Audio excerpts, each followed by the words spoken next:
بسم اللہ الرحمن الرحیم۔ معرفت کی دنیا کے معزز دوستو، میں ہوں سیدہ شہزادی اور آپ تمام دیکھنے اور سننے والوں کو السلام علیکم۔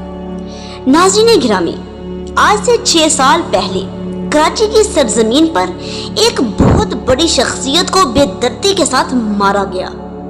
ایک ایسا انسان جس سے ہر کوئی محبت کرتا تھا، جس نے اپنی آواز سے لوگوں کے دل جیتے۔ یہ کوئی عام انسان نہیں بلکہ اپنی آواز سے جادو جگانے والا وہ نام شہید امجد صابری کا تھا، جو خود تو چلا گیا لیکن ہمیشہ کے لیے اپنی یادیں، اپنی آواز اپنے چاہنے والوں کے دلوں میں چھوڑ گیا۔ آخر اس بات کی وجہ کیا بنی؟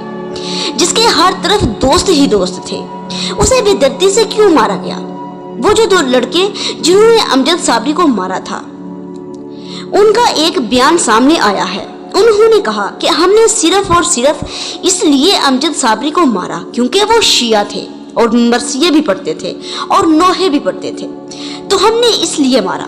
ناظرین گرامی، یاد رکھیے، ایک ایسا بھی دور تھا جب علی کا نام رکھنا جرم تھا اور خوف سے لوگ اپنے بچے کا نام علی نہیں رکھتے تھے، کیونکہ جو اپنے بچے کا نام علی رکھتا تھا اسے مار دیا جاتا تھا۔